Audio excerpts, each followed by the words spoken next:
Happy Makar Sankranti. Makar Sankranti की आप सबको हार्दिक शुभकामनाएं। भगवान जी अपनी के सूर्य भगवान अपनी कृपा बनाए रखें। सबके घर में खूब ढेर सारी खुशियां लेके आए। मकर संक्रांति में मिठास भरी रहे। जैसे तिल गुड़ खाते हैं मकर संक्रांति पे, वैसे ही हर घर में मिठास बनी रहे। भगवान जी अपनी कृपा बनाई रखें। ओम सूर्याय नमः। चलिए चलते हैं मकर संक्रांति में सूर्य भगवान की कथा सुनते हैं। प्लीज कथा अच्छी लगे तो चैनल को सब्सक्राइब लाइक करना मत भूलिएगा। फैमिली फ्रेंड्स से शेयर करना मत भूलिएगा। कोई गलती हो जाए तो उसको माफ करिएगा। चलते हैं कथा की ओर। ओम सूर्याय नमः। सूर्य भगवान की पूजा करने से, सूर्य भगवान की कथा सुनने से घर में सुख समृद्धि शांति आती है और निरोगी जीवन होता है। इसीलिए सबको सूर्य भगवान की पूजा करनी चाहिए, क्योंकि सूर्य भगवान तो रोशनी देते हैं। सूर्य भगवान को अंधकार से रोशनी की ओर लेके जाते हैं। अगर सवेरा ना हो तो हम लोग तो कुछ कर ही ना पाए, हम लोग तो सोते ही रह जाएं। ओम सूर्याय नमः। सूर्य देव भगवान सब पे अपनी कृपा बनाए रखें। ऐसे ही हर एक के जीवन में खुशियां भरी रहें। ओम सूर्याय नमः। एक दिन सूर्य भगवान सुबह उठे, प्रकाश हुआ तो राना थी, राना उनकी बहन, फैमिली में जो उनकी बहन थी राणा, तो उन्होंने देखा कि राणा दिन ब दिन सूखती जा रही है। राणा जो है वो दिन ब दिन सूखती जा रही है कि क्या बात है। तो उन्होंने कहा कि राणा क्या बात है। सूर्य भगवान ने राणा से पूछा, ये राणा तुम क्या बात है, तुम सूखती जा रही हो, ऐसा क्यों। तो उसने कहा अच्छा मांगो जो मांगना है। सूर्य भगवान बहन से बोलते हैं कि मांगो जो मांगना है, आज जो तुम मांगोगी मैं तुमको दूंगा। तो वो खुश हो गई, चलो ठीक है पूछ रहे हैं। तो उन्होंने कहा कि मैं कुछ नहीं चाहिए, मेरे को खीर खंड खानी है, इच्छा है खीर खंड, मतलब खीर और मीठी खीर खाने का मन कर रहा है। तो उसने कहा बस मांगना है तो बस इतना ही कुछ मांगा, तो और कुछ मांग लेती तो वो भी दे देता मैं। सूर्य भगवान है, वो तो कुछ भी दे सकते हैं, किसी को भी कुछ भी दे सकते हैं। ओम सूर्याय नमः। तो वो तो कुछ भी दे सकते हैं किसी को भी। तो राणा ने कहा नहीं, मेरे को सिर्फ खीर खंड खानी है। तो उसने कहा, सूर्यदेव भगवान जी ने कहा कोई गलती हो तो माफ करिएगा।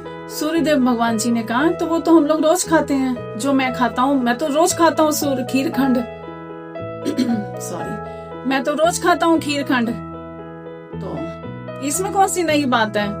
तो और कुछ मांग लेती नहीं। तो उसने कहा नहीं, मेरे को खीर खंड खाने की इच्छा हो रही है। सूर्यदेव भगवान जी ने राणा से कहा कि सुबह जब भोजन करेंगे तो आप मेरी थाली ले लेना, अपनी थाली मेरे को दे देना। सूर्य भगवान ने राणा से कहा आप अपनी थाली मेरे को दे देना, मेरी थाली आप ले लेना। उन्होंने कहा ठीक है। जब वो सुबह खाना खाने बैठे, दोनों राणा और वो सुबह खाना खाने बैठे, तो अब वो कैसे दे, माँ है, माँ तो ऐसा कभी नहीं करने देगी कि एक थाली अदला बदली नहीं करने देंगी वो। तो उन्होंने सूर्य भगवान ने क्या किया कि माँ अब जाए तो वो खाना दे, थाली अदला बदली करे। तो उन्होंने पानी ठोकर मार दी, पानी के गिलास में ठोकर मार दी। तो वो पानी लेने जाने लगे, तो बहाने से तो माँ कहती है कि नहीं बैठो बैठो मैं देती हूँ पानी। तो माँ चली गई पानी गिलास लेने, कि बेटे के लिए पानी लेने गई है। तो वो पानी लेने गई तो जल्दी राणा जी ने और सूर्य भगवान जी ने अपनी थाली बदल ली। उन्होंने अपनी थाली उनको दे दी, उनकी थाली अपनी ले ली। तो राणा तो जल्दी खा गई खीर खंड, क्योंकि उनको तो भाई खीर खंड खानी थी, उनकी इच्छा थी खीर खंड खाने की। तो उन्होंने खीर खंड जल्दी खा ली। तो माँ आई, तो माँ ने देखा, माँ ने कहा अरे बेटा जी आप तो पहले वैसे बड़ी जल्दी खाना खा लेते हो, आज बड़ी देर से खा रहे हो, ऐसा क्यों। तो अब सूर्य भगवान क्या बोलेंगे भाई, माँ को क्या बताएंगे, कैसे बोलेंगे। तो उन्होंने कहा आज पता नहीं खीर खंड अलग से लग रही है, खट्टी लग रही है कुछ, उन्हें खीर खंड खट्टी लग रही है। और क्या तुमने थाली क्यों ले ली राणा की थाली क्यों ली, ये तो राणा की थाली थी। तब सूर्य भगवान माँ के ऊपर गुस्सा होने लगे कि हम लोग घर में 3 लोग हैं, तो तीनों लोगों का खाना एक जैसा बनना चाहिए, तीन लोग का खाना एक जैसा बनना चाहिए। तो ऐसा कैसे? ये तो भेदभाव वाली चीज हो गई। तो इस कथा में यही सिखाया गया है कि अगर घर में अगर एक जैसे लोग हैं, हम लोग सब फैमिली है, तो सब इक्वल हैं, सब बराबर हैं, किसी में भेदभाव नहीं होना चाहिए।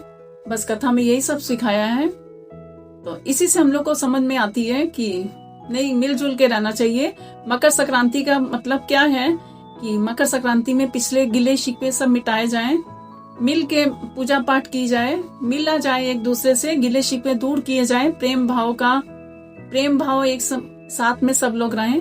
बस कथा में अब भगवान जी क्या सिखाते हैं? यही सब तो सिखाते हैं, और क्या ही सिखाते हैं। तो उन्होंने कहा आज के बाद कभी भी ऐसा खाना नहीं होगा, जो तीन लोग हैं तीनों का खाना एक जैसा बनेगा। आज के बाद भेदभाव नहीं होना चाहिए। कथा पढ़ने में कोई भी गलती हुई हो उसको माफ करिएगा। एक बच्ची मान के, एक बहन मान के, जो भी मान के माफ करिएगा। ओम सूर्याय नमः।